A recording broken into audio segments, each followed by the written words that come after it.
On today's show, my dad played at Butler for 2 years. They won an undefeated national title. So a big football dude. Then went to Emporia State. But big football guy. And he heard from somebody that wrestling made you a better football player. So he started me when I was 6 in wrestling. And turns out I was okay at wrestling, and it's kind of taken over now.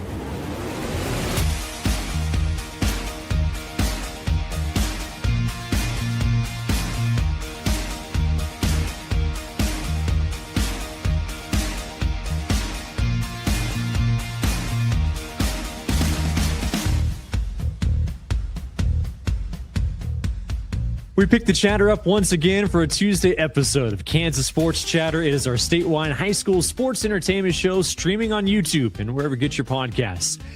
I heard somewhere there's 8 more Fridays until high school football. So we just got to go 8 more Fridays until the high school football season gets here. Fall sports. Can you say right around the corner and still like a month and a half out before like official games? Well, we're going to go ahead and say that because it makes me feel better. Hey, you look at our guest today for our show, Darren Erpelding. He's the head coach of the soccer teams at Eudora High School, but he served as our soccer insider this year as well, providing some insight to the sports with the World Cup getting closer to its championship game this weekend. We'll bring on Coach Erpelding and talk about, where soccer's at in the U.S., especially at the high school level, and maybe how things can grow in this country. Brice Kesler, he's the executive director of the Kansas Shrine Bowl. Does he get to breathe after that big event in June? We'll talk about the recap of this year's Shrine Bowl with Brice and also what he's looking forward to going forward. Part of that Shrine Bowl, Cooper Reves out of Salina Central High School, recent graduate, now wrestling at UNI. We'll talk about his stellar career at Salina Central. And then Paul Suellentrop, he is with Wichita State University with the Strategic Communications, and he has the Roundhouse News. Great stuff for WSU athletics, but also for the entire university. But we'll talk more so some of those standout Wichita State athletics sports, and then also just some of the athletes that have stood out that are from Kansas. So good stuff with Paul. You talk about like a historian in himself and just like a WSU encyclopedia. Really good stuff. Could have gone on and on with him, but good lineup here for today as we get to some of our sponsors. Wheatland Electric, headquarters in Scott City. Let them help you survey, install, finance a new home backup generator. Also, SPX Video Wall Solutions. They design, deliver, and install premium video wall solutions to transform your space. And Barton Community College, always enrolling flexible classes. Check them out at bartonccc.edu. We'll take a break. When we come back, we'll get at it with our soccer insider, Darren Erpelding. What's going on with U.S. soccer starting at the young age and all the way to the high school level where he's at in Eudora, and then maybe how soccer can grow as a sports here in the United States. That's coming up next on Kansas Sports Chatter. Power outages don't wait for a convenient time, and neither should you. Right now is the perfect season to invest in a standby generator from Wheatland Electric Cooperative. With low monthly payments and special financing for co-op members, reliable backup power is more affordable than you think. We'll help you survey, install, and finance a Generac standby generator, all with professional installation you can trust. Protect your home, your comfort, and your peace of mind before the next storm hits. Get a free quote today and make life without power a thing of the past. Visit us online or call us to get started today. The key to a great game is sportsmanship. It is essential to show respect to your opponents, teammates, coaches, and yourself. Playing hard, being fair, and having fun are what sportsmanship is all about. Whether you win or lose, congratulate your team and opponents for their hard work and dedication. Good sportsmanship is about demonstrating integrity, fairness, and respect. Let's show the world what true sportsmanship is all about this season.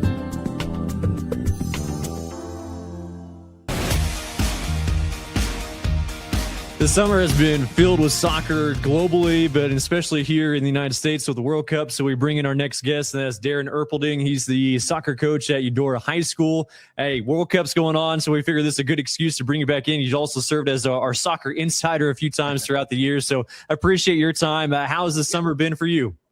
It's good. It's been good. Been busy. I paint houses in the summer, so I've been busy doing that, and then doing soccer stuff. And we got a tournament this weekend at Shields here in town, so we'll be doing that, and just staying busy. Really. How much work do you get with the teams during the summer? We kind of changed it up a couple years ago. So what we do in June, we do a team camp, and then we go up to Bettendorf, Iowa. We play a tournament up there. We've been up there, I don't know how many years now. And then we get together again in July after the moratorium for Acacia, the mandatory week off. We start doing stuff. And then now Acacia changed the rules in April. So this year we're only going to be like 2 weeks of team stuff and then have to do what basketball and volleyball and football do now. Other than that, we usually went all through the month of July. So, we go 7 to 8:30 training, and then they go into the weight room from 8:30 to 9:15. So, that's kind of what we do soccer-wise. All right, so have you been able to sneak in enough time to watch the World Cup this year? Oh, yeah. Okay. Yeah. I actually have my paint jobs kind of scheduled around it. So smart man. He's a smart man. All right. So does anything stand out? The World Cup, I feel like every 4 years is extremely exciting, but is this one no different? Or do you feel like anything has changed over the years? For me, no, I don't think it's that much different just because it's exciting for, real soccer people that watch it all the time, not the every 4 year person. Right. It's exciting all the time for us. I think the difference is that the United States did fairly well. We got to the knockout rounds, got to this, the group, the round of 16. And then it being in the United States had so many more people more invested in it. And not just the United States. They're watching, with, us having 6 games at Arrowhead, that was huge. It got the local people to really, buy into what was going on and really pay attention.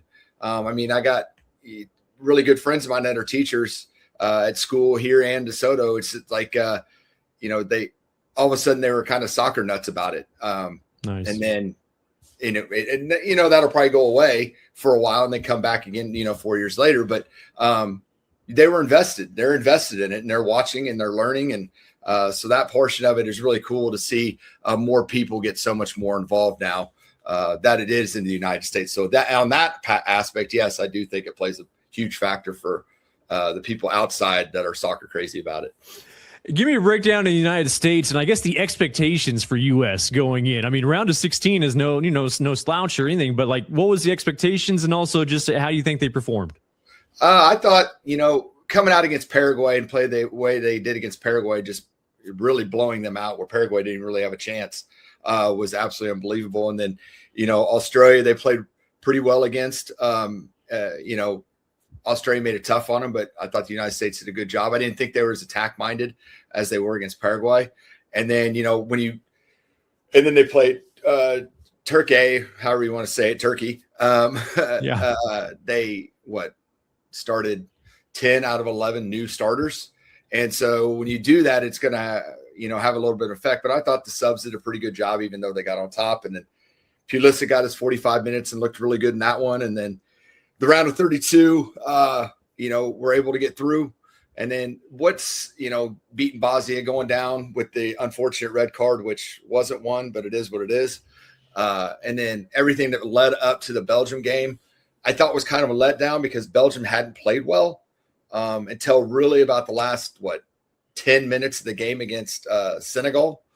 And so everybody thought we had a really good shot. And I thought we did. And we just didn't come out and we weren't aggressive, in my opinion. And then Belgium just kind of sat back and let us make mistakes. And we did. We just kept giving the ball away and weren't attack minded.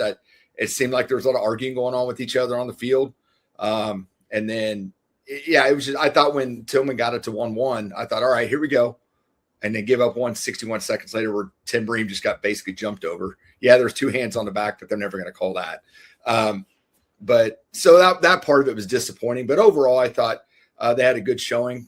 I think everybody wishes we would have got to at least the quarters, especially being in the United States. I don't think we beat it, whether it's Spain or Portugal, whoever we would have played, which would end up being Spain. I think we probably get drilled by them 3 or 4-0, to be honest. It was a little disappointing in that factor, but to get to round 16, like you said, a knockout stage beforehand is no slouch. I think it did a lot for the game. I think it brought more attention to what we need to do in youth soccer needs to change in dramatic fashion. But whether that's going to happen or not, who knows? We can sit here and talk to her blue in the face of what needs to happen, but unless the powers that be do it, it's not going to happen. Yeah, I mean, I've heard that conversation a lot, and not just this year, years in the past where, okay, hey, United States is light years behind, the rest of the world as far as, how they're developing talents. Right. So, I mean, if that's the case, is it about interest, or is it about how we're running things? Like what in your opinion stands out on what U.S. needs to do different? Well, I think the interest is there. I don't think that's the issue. I think it's how things are ran. I mean, we've just my family alone, we got all three of our kids, play club soccer, and we're paying $35,000 a year. And that doesn't even include like hotels and things like that. So it's just something we sacrificed other things to be able to do that financially for our kids. And they ended up all three going and playing in college, but that wasn't the sole purpose of it. Sole purpose was to give our kids an experience that, maybe other kids don't get. But on the reverse side of it is like how many kids are out there that don't get to do that because they can't afford it. So they go and play football, or they go and play basketball where they're sponsored or whatever it might be. And even baseball is getting to that way. Volleyball is getting to that way where people can't afford it. And so like if you go to the Europe model, if a kid comes from a club team or whatever, and they, advance all the way up to the first team or get signed by a big club, that originating club, they get money from them. And that's how they're able to fund their programs. I don't know all the ins and outs of it all, but that's kind of the basis of it. And I think we're to a point now that's where we need to go, is start having these bigger clubs fund it. You talked about the ODP program, the Olympic Development Program.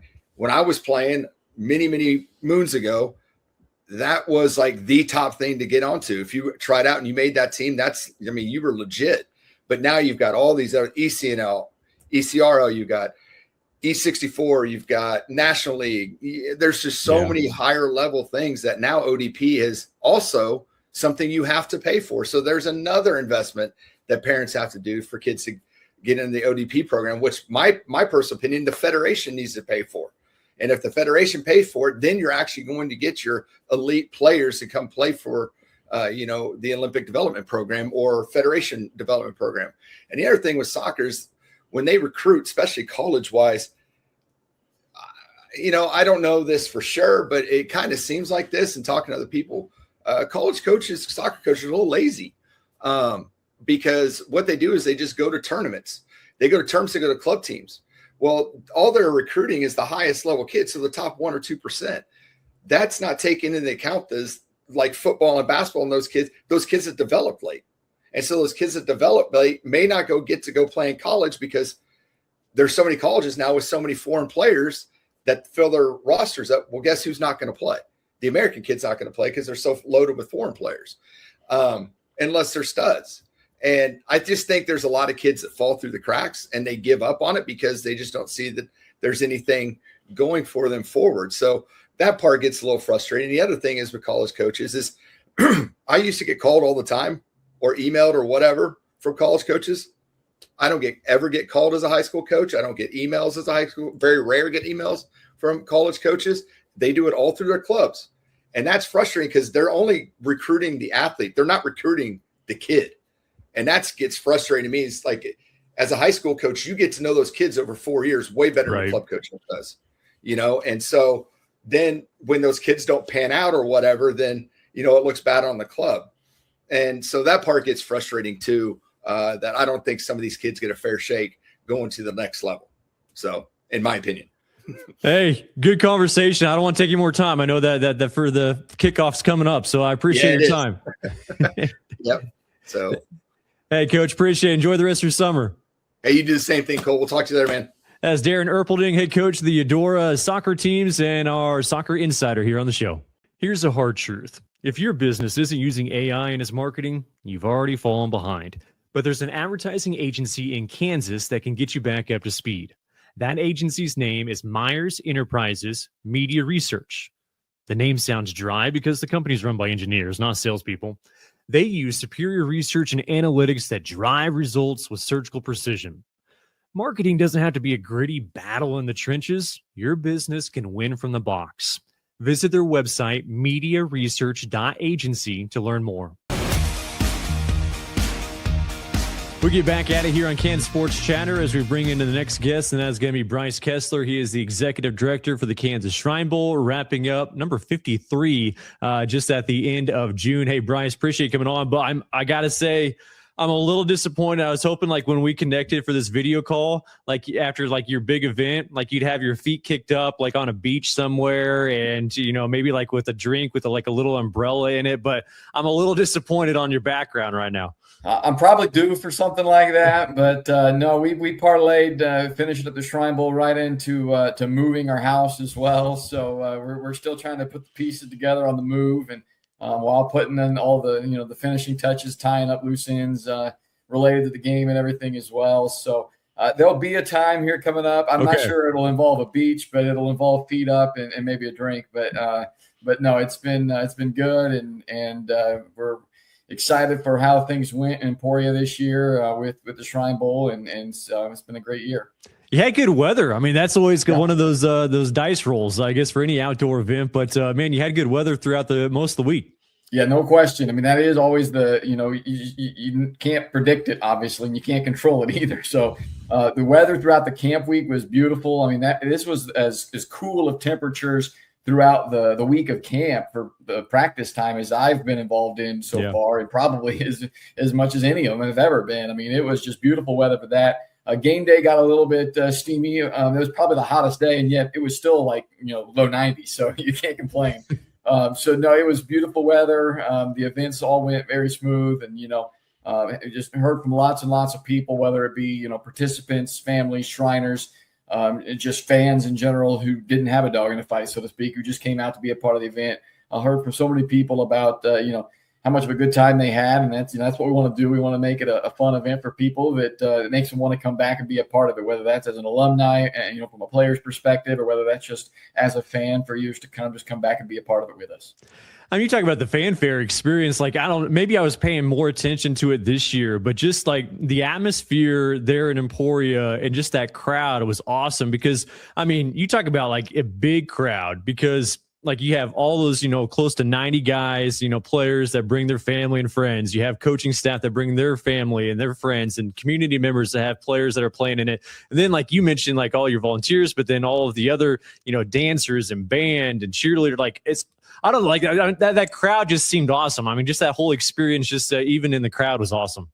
Yeah, I mean, it was, I think it's been around 6,000 all in as far as that goes, which is a great turnout, great crowd. The night before the Fan Fest event, it was a packed, I was going to say packed house. It was not a house. It was outdoors at Kellogg Circle there on campus, which was a great backdrop for that event on Friday night, our Fan Fest event from Farmers Insurance Fan Fest. So, everything. I mean, it was a great turnout of people, and can't thank all the volunteers enough who came out and helped execute it. And that's the other piece of it is it takes people coming out and being a part of it, but it also takes a lot of people putting in the work behind the scenes, and then actively on game day during those events. With the golf tournament, we had a sold out golf tournament. Big kudos to Emporia Golf Course. We got a ton of rain there in Emporia on Thursday night, the night before the golf tournament, but they got the course in tip-top shape by bright and early Friday morning for us to tee off at 9:00 and play that tournament, and had a sold-out golf tournament as well. Had a lot of fun with that. So, I mean, across the board, it was just a great week, a great turnout of people, and hopefully, everybody had a great time. And I know we raised a lot of money. I know a lot of people are waiting to hear that number. It'll be a little bit before we have all the financial stuff tied up, Sure. End of year projections. We still got to project out the rest of the expenses over the next 5 months and stuff. So still some invoices to be paid and those kind of things. But I have no doubt that this is going to go down as one of the best Shrine Bowls financially, one of the best Shrine Bowls to date. And beyond that, just from the atmosphere, as you mentioned, just from the experience, I believe as well, it's going to be thought of as one of the best ones yet. Once that week arrives, so after, that year of planning and getting everything organized, like once that week arrives, like how hands-on are you? Like just how crazy of a week is that? Or is it one of those like, okay, I did all the work and now you just roll it out? Like what's that week like?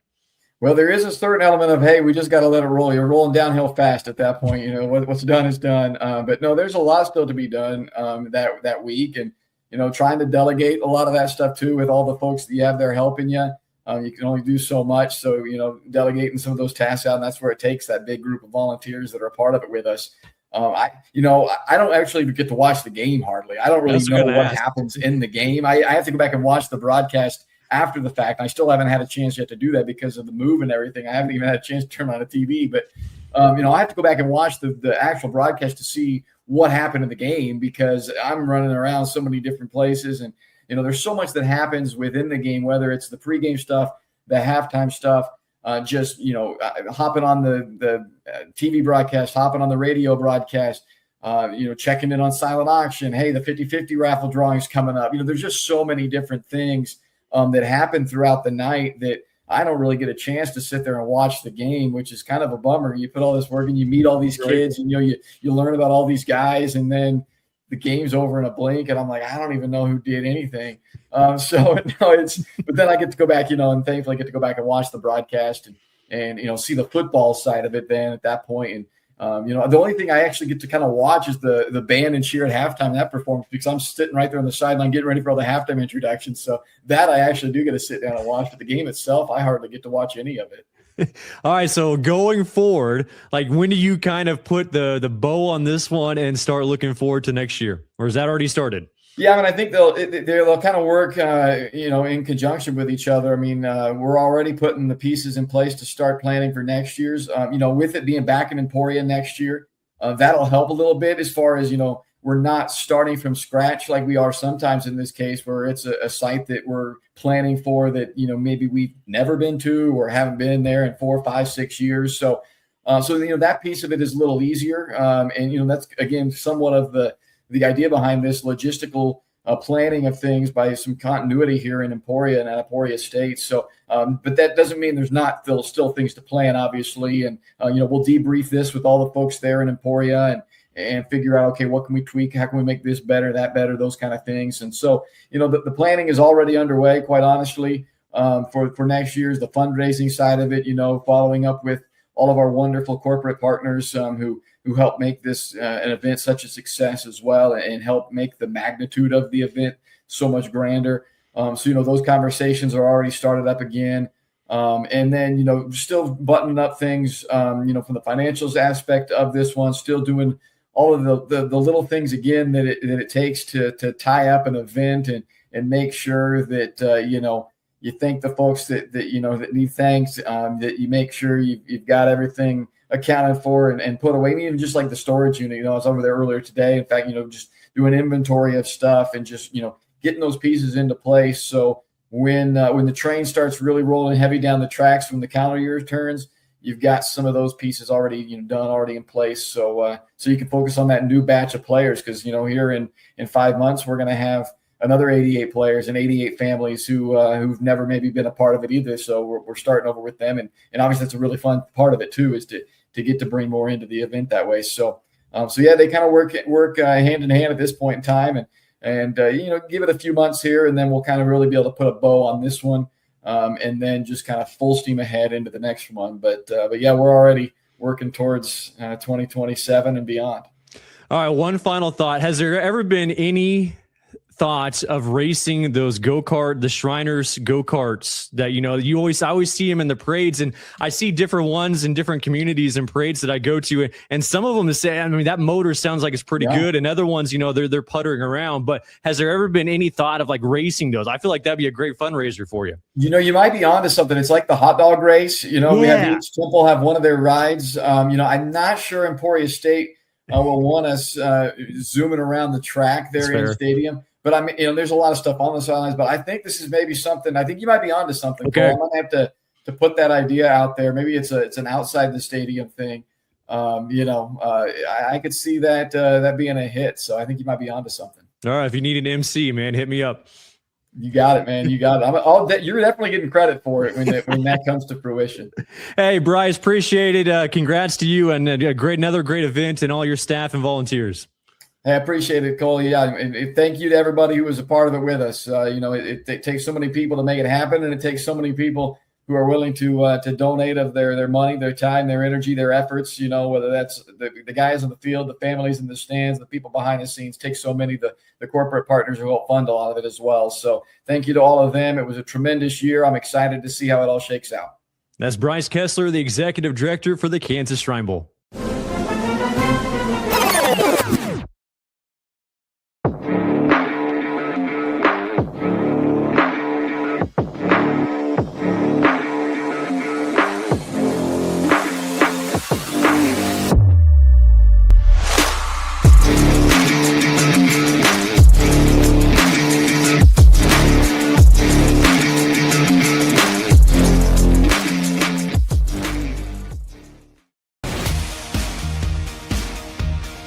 Welcome back on the show. We bring in our next guest, and that is going to be Cooper Reves, a recent graduate of Salina Central High School, and will be continuing on his athletic career at Northern Iowa for wrestling.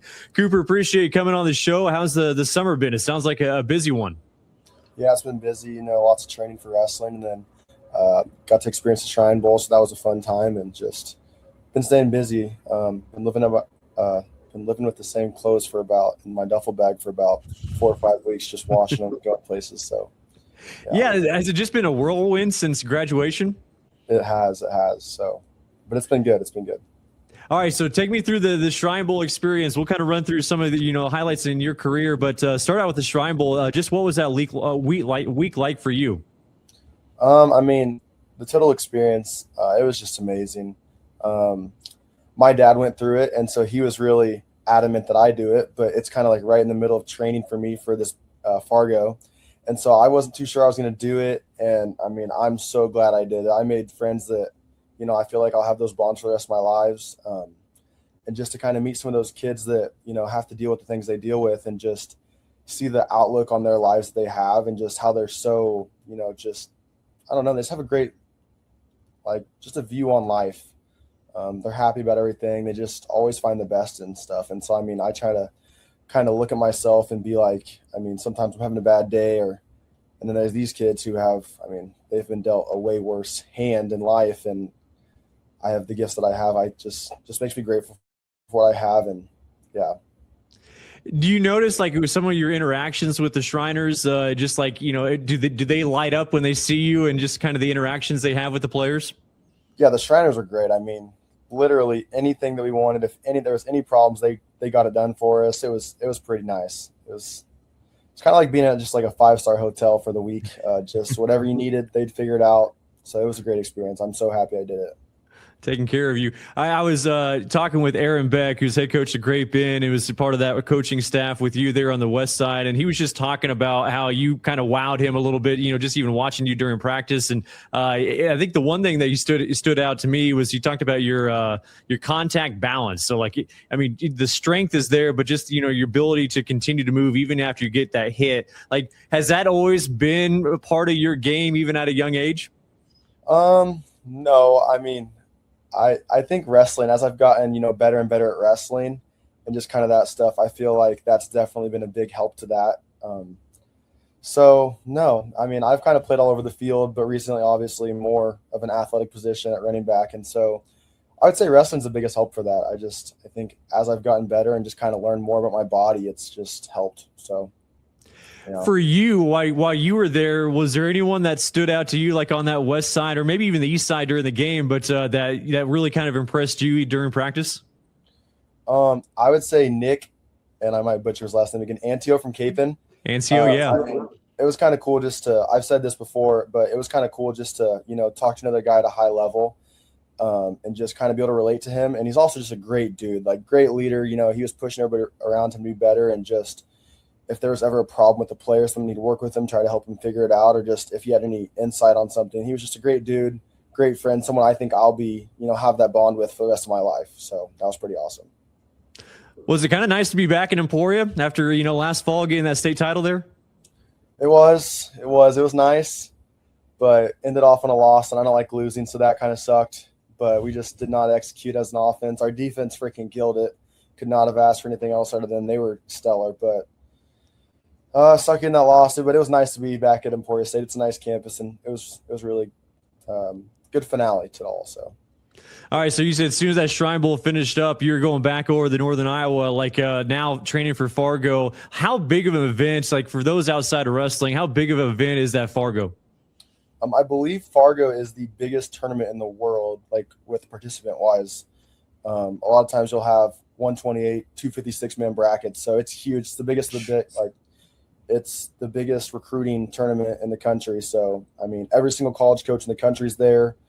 So if you want to, get your shot, you have the chance to compete and really show off the talent you have. So it's awesome. It's really another event where you can bond with the guys maybe from around the state that you haven't met before. So it's rough though. It's tough. I mean, you're going to run into some good athletes. If you're cutting weight, you got to do that every single day. So kind of shows what type of wrestler you are and what type of person you are. So, but it's a great event. They do a good job with it every year.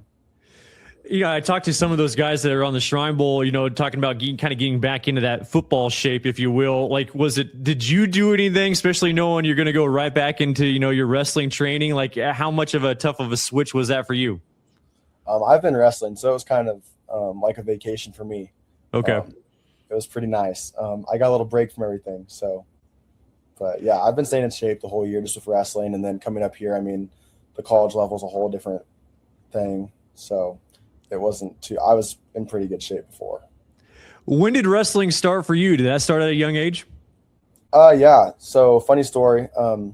My dad played at Butler for 2 years. They won an undefeated national title. So a big football dude. Then went to Emporia State. But big football guy. And he heard from somebody that wrestling made you a better football player.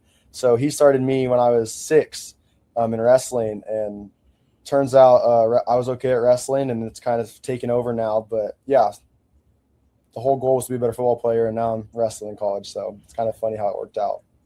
When did you realize, though, that you wanted to choose wrestling for, that next level sport, to do that in college? Was there a certain point? I would say, going into high school, that I kind of just had that in my brain that's what I wanted to do. And then as high school went on, I got some looks here and there and had some coaches reach out. So I had the potential to go for football as well. But I just think wrestling, it's just a whole different thing. If you've been there, you understand it.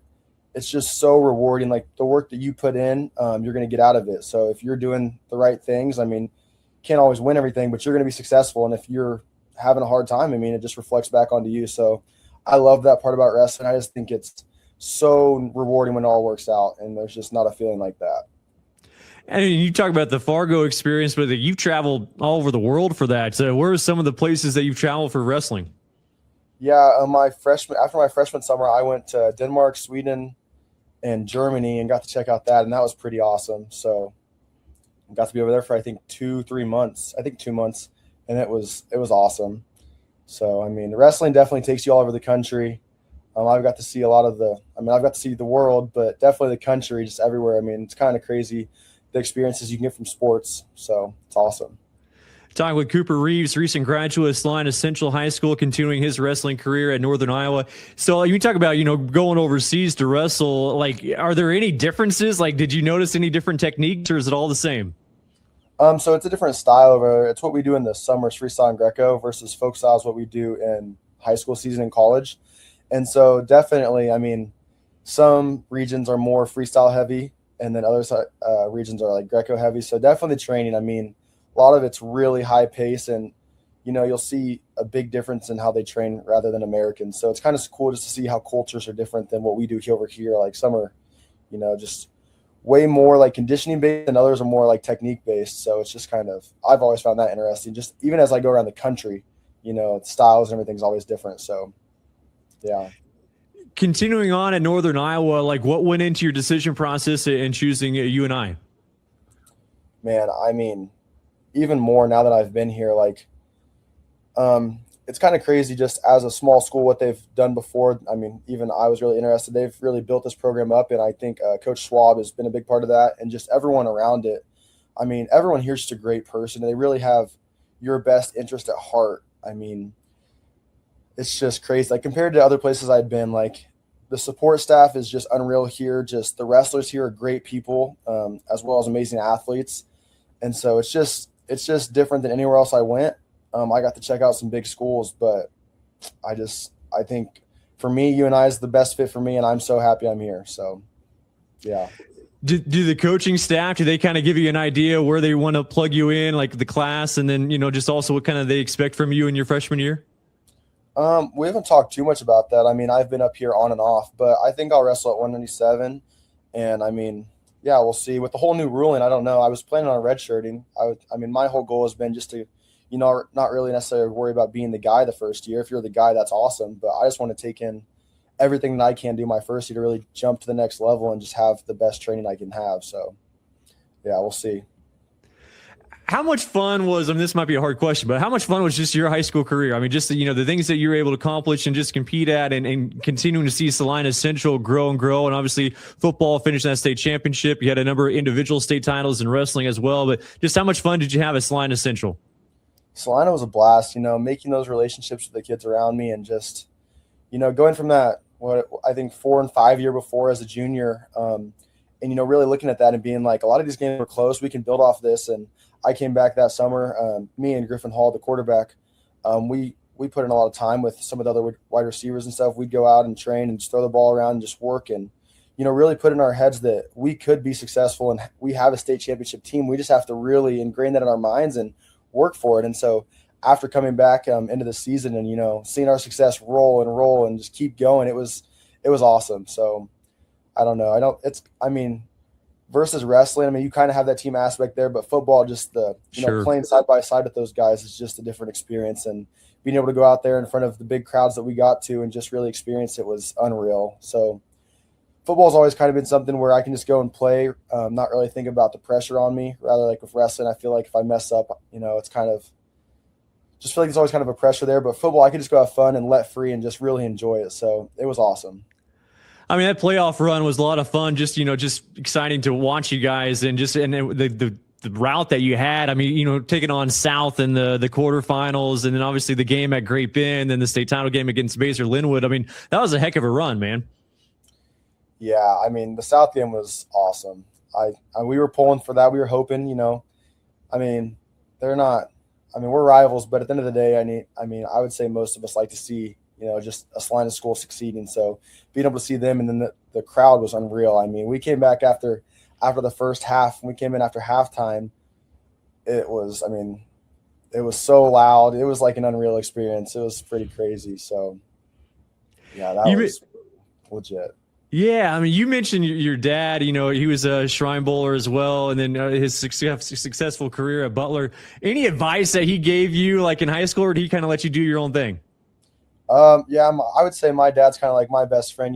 He's always been there. He always pushes me. He's a really good leader, I would say, as well. Always been a hard worker, and he's always just kind of been that guy, on my shoulder, just helping me, pushing me, just doing whatever it is that I need to be successful. So, he's been a big part of this. Both my parents have been a big part of my success. They've always pushed me to get what's best for me, and just, yeah, my parents have been a real in my experience, and he's always been someone, mentally, physically, whatever it is I need to do just to prepare and become the best I can be, and really tell me that I can be that. I think a big part of just, becoming a good athlete is believing that you can and putting in that work. And he's always been that for me. So he's awesome. Yeah. It's worked out really well. Hey, Cooper, appreciate it. Heck of a career, and best of luck at Northern Iowa. Thank you. That is Cooper Reves, a recent graduate of Salina Central High School. We'll have more of the show right after this. Are you looking for a new way to promote your business or organization? Do you want to get your message out to a statewide audience that loves high school sports in both urban and rural areas? Kansas Sports Chatter has advertising opportunities from commercials, sponsoring specific guests, product placements, and even a premier sponsorship. Let Kansas Sports Chatter promote your brand. Contact ksportschatter@gmail.com for more advertising details. That's ksportschatter@gmail.com. Come join the chatter. It's time to welcome in our next guest on the show, and it's going to be Paul Suellentrop, a member of the Wichita State University Strategic Communications, who has spearheaded the Roundhouse, which has been a nice collaboration between WSU Athletics and also the Strategic Communications Department. We'll get into all the details of that here in a little bit. Hey, Paul, thanks for coming on the show. How's the summer been? You bet. Thank you for having me. It's been really good. It's always a little bit slower at a university, but on the other hand, there's always interesting things going on. Well, for you, long time, a journalist in the newspaper world, including, with the Wichita Eagle, when did you come over to Wichita State? I started at Wichita State in September of 2017, right when that was their first school year as a member of the American Athletic Conference, now the American Conference, I guess. So it was a lot going on, a real exciting time at Wichita State, and it's been a really good place to work. With strategic communications, kind of explain like what the purpose of that position was for you, and also kind of how it's evolved over the years. Well, part of a bigger team that does a lot of different things for the university, things ranging from advertising. For example, if you're in an airport and you see an advertisement that says, hey, come to Wichita State and major in business at the Barton School of Business, or banners around campus, or social media. We write a lot of news releases. If a professor does some outstanding research or we add a new academic program, those kind of things. My part of it is I do a lot with the athletic department. That's where my office is, and that's my background as a sports writer. So I'm kind of showing up at athletic events and doing stories, doing feature stories. I do a podcast every week, and then I also do things with the academic side of the university, kind of trying to find interesting stories about students or professors or research or whatever's going on at Wichita State. Yeah, talk about that podcast and just kind of some of the examples you've had with the guests that you've had. I feel like it's been a nice variety with WSU athletics. Yeah, there's always, when you've got an athletic department full of coaches, full of athletes, there's always something interesting going on. Most recently, I'm doing a series, which I do every summer, introducing fans to the newcomers on the basketball teams. So I'm midway through that with the men's team. Recently, Xavier Bell, who was a basketball player, all-conference basketball player here from Andover Central High School, and has been playing professionally overseas. He was back in town, so I talked to him and just do a lot of different things. Track and field, obviously, in the spring. They give me a lot of freedom here, and that's really nice. I can catch up with former Shockers, or I can profile what's going on currently. We have 2 new women's basketball assistant coaches. I'm going to talk with them hopefully in the next week or two and introduce people to them. Is it pretty easy? You talk about some of the former Shockers. Like, is it pretty easy keeping tabs on all those athletes and former grads? It can be, kind of depending on are they local? Do they come back in town? You may run across them at unexpected times. You just never know when a former basketball player will want to show his kids his picture up in the arena, so you may just bump into them. Others, some of them stay in contact with the university. You can track them down. Social media, of course, is just as a practical matter is a really good way to keep track of them. And I guess I should mention one of the most enjoyable podcasts I did recently was with Mike Kennedy, who had, of course, been the voice of the Shockers basketball and baseball for 46 years, and he retired. And so within it's probably been 4 or 5 weeks ago, I did a podcast with Mike where we went through some of his most memorable audio clips from basketball, from baseball, and had him go back in his mind and recreate what it was like, how he did it, all those kind of things. That's another one that people may enjoy. Were there any clips that Mike Kennedy enjoyed or considered some of his favorites that might have surprised us? Because I got to imagine like the Final Four run for the Shockers got to be up there. Some of those baseball ones. Were there any of those that actually surprised you though? One that probably is not as prominent as the basketball ones, and certainly the win over Gonzaga and the win over Ohio State that you mentioned. In 2008, Wichita State went down to Stillwater, beat Oklahoma State in the regional championship, and it was quite the dramatic game. Clint McKeever hit a grand slam that ended up being the winning runs in that game, and Clint had been at Oklahoma State for a year and had been cut, run off, whatever, told he didn't have a place there, came to Wichita State and really had a nice career. Played first base in that game, hit the grand slam, also pitched in that game out of the bullpen. And I think Clint was just one of those guys who was really easy to root for, not only because of the circumstances of the story, but just a really good guy, good student, all of that kind of stuff. So that might be one that's certainly prominent with Shocker fans, but maybe not to the general public as much. Paul Suellentrop joining us here with Wichita State University Strategic Communications. All right, so we've had a number of different university representatives on the show and kind of talk about some of their favorite Kansans that have gone through their specific college. So for you, with your dealings with Wichita State, any specific Kansans that kind of stand out over the years that were kind of some of those fan favorites? Yeah, as I thought about this, you of course gave me some prep time. I think a lot of people would be familiar with, Ron Baker from Scott City recently, or going back to Antoine Carr, Aubrey Sherrod in the 80s, a lot of them. So I tried to take maybe a little bit different approach that maybe people will be interested in. So I picked out some important moments in Wichita State history that really revolved around Kansas. So 1936 Olympics, the men's basketball team had a lot of Kansans on it. And what was then the University of Wichita really had a prominent role. Gene Johnson, he was from Hartford, Kansas. He coached WU, and he, depending on the history, is a little foggy. He was either the head coach, an assistant coach, or co-coached that Olympic team. And then his younger brother, Francis Johnson, and Jack Ragland, who went to East High, also played for the Shockers. They were on that 1936 team. And, of course, that's the Olympics that's very well known for Jesse Owens, Adolf Hitler, and all the things going on in Germany in those days. First Olympics with men's basketball, they played outdoors, I think kind of on a dirt surface. And also in that Olympics was Harold Manning. He was from Sedgwick and ran at the University of Wichita.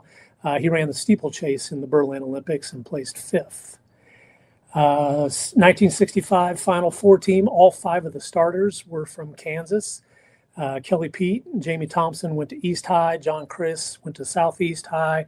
Vernon Smith from Newton and Dave Leach from McPherson.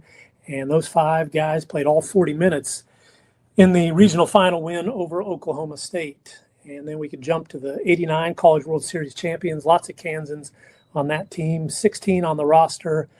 Greg Brummett from Northwest High was the MVP of the College World Series, a pitcher. Shortstop Pat Mears from Salina, Jim Audley, an outfielder from Shawnee Mission North.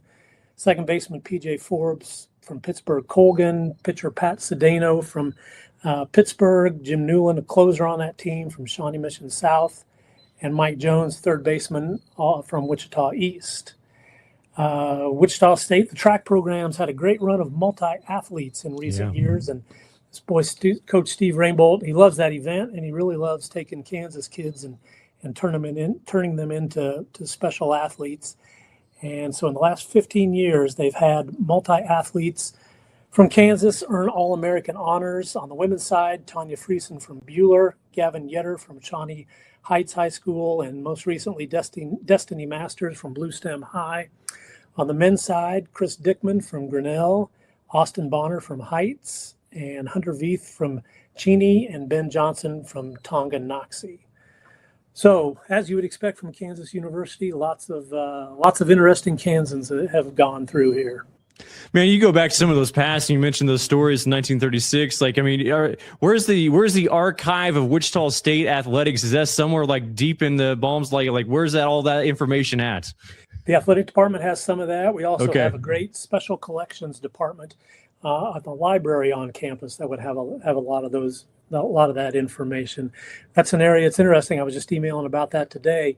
In my mind, that's a really significant part of basketball history to have had, played such a role in the first gold medal team, and that's something that would be nice to get displayed more prominently around Koch Arena.